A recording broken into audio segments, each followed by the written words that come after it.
ese texto. Bueno, pues ahora le voy a pasar la palabra a Francisco Salinas, que lo mencionaste, que de hecho han trabajado estos temas juntos. Francisco nos va a compartir marcas en los cuerpos, tanto en lo físico como en lo digital. Y bueno, Francisco Salinas, maestro en humanidades, también formado desde la filosofía, integrante del seminario Alteridad y Exclusiones desde también, no sé, más de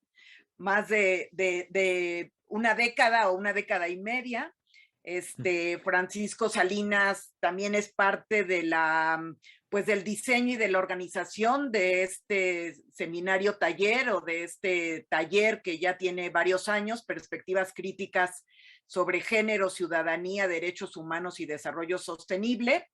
Y bueno, pues te agradezco que estés de nuevo por acá, Francisco Salinas, y te paso el micrófono. Hola, ¿qué tal? ¿Sí me escuchan? Sí, se escucha bien. Ok, perfecto. Muchas gracias, Lourdes. Muchas gracias, Francisco. Muchas gracias a todos, Ana María, Erika.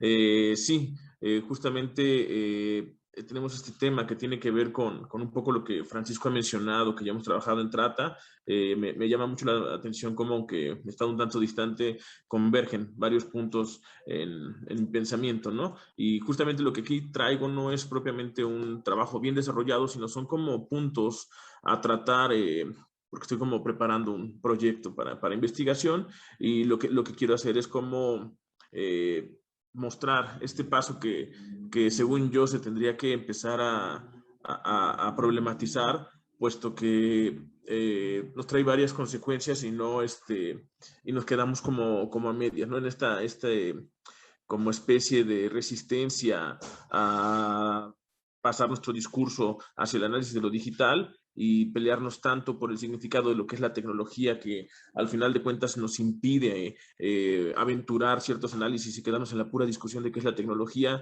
Es una especie de intento de atrapar un discurso, bueno, que será una problemática ya tratada con anterioridad, pero tratar de darle este giro. No sé si quepa este término que a veces hemos escuchado usado con Benjamin, de refuncionalización, que justamente es pues analizar ciertos conceptos o sucesos para ver si dichos desde la introducción de nuevas variables nos presenta nuevas cosas que ver y analizar, ¿no? Y básicamente me quiero centrar en esta idea, ¿no? De que trabajo es todo lo que modifica un cuerpo, de cómo las actividades que realizamos de manera reiterativa van dejando su marca en los cuerpos, ¿no? Y generalmente cuando pensamos en esto, pensamos en nuestras labores, como podemos decirlo, de trabajo, ¿no?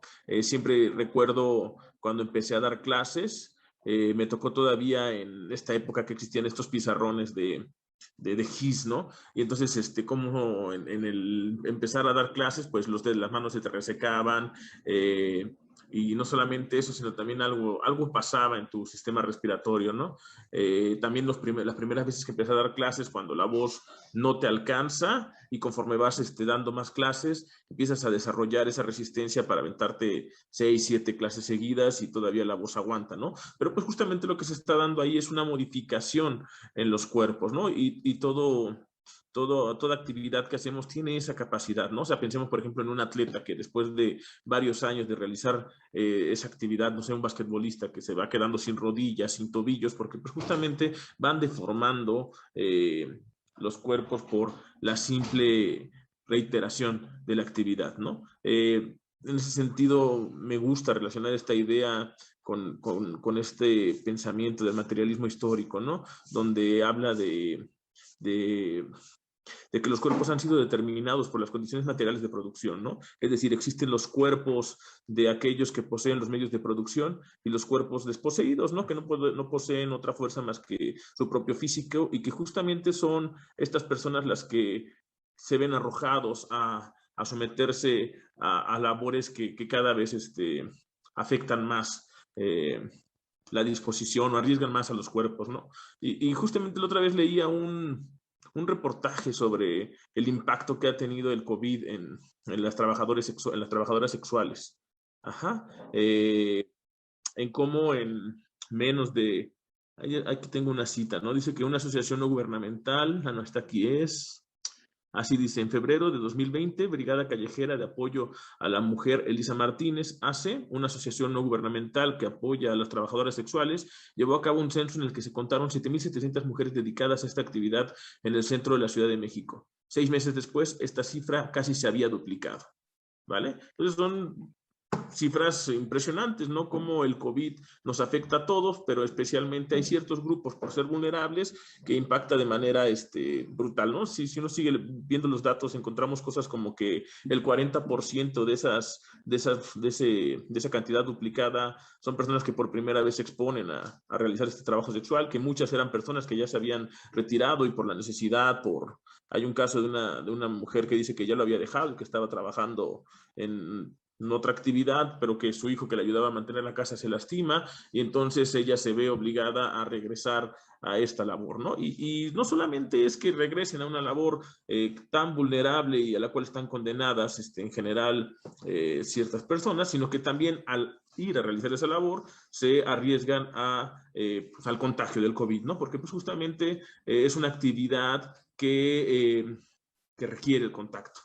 Y en ese sentido, no solamente el COVID, sino pues también las enfermedades venéreas, el VIH, y que además el sistema de asistencia social no brinda apoyo para personas con diabetes y cáncer. Entonces se convierte en una labor sumamente vulnerable, ¿no? Y así es como podríamos describir un esquema tradicional de análisis de una labor, ¿no? En estos términos de ver el impacto de cómo un trabajo va exponiendo y modificando a ciertos cuerpos, que no va a ser la misma exposición que quizá tenga una persona en una oficina como gerente, ¿no?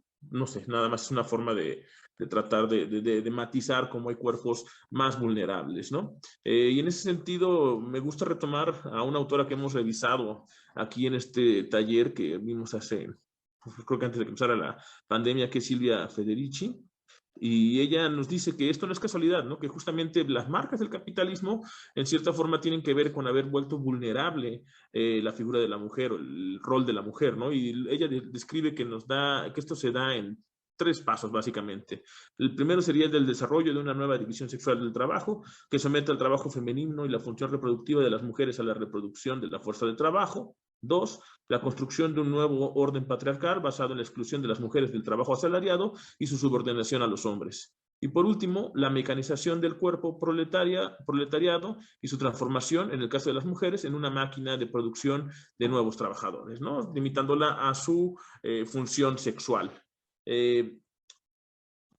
Justamente, ¿no? Pero aquí todavía no se le da como este giro a lo digital. Eso sería un ejemplo de un análisis de una labor en términos de lo material físico, ¿no? Sin embargo, cuando introducimos esta variable de lo digital, nos podemos dar cuenta cómo se ha pluralizado o más bien eso es lo que quisiera analizar y pensar en este proyecto de investigación. Si lo que ha pasado con los cuerpos es que pienso en la figura de un fractal, ¿no? O sea, es un cuerpo que se reitera, pero de maneras distintas, ¿no? En distintos órdenes, ¿no? O sea, como si las identidades se rompieran sobre un mismo cuerpo, porque es un poco lo que parece ser la marca de esta digitalidad, que es decir, que te divide las experiencias y las formas de padecer, ¿no? Entonces surgen preguntas, ¿no? Como, ¿cómo se configura y a qué se expone un cuerpo en las experiencias digitales? ¿Cómo afectan estas configuraciones digitales al cuerpo físico?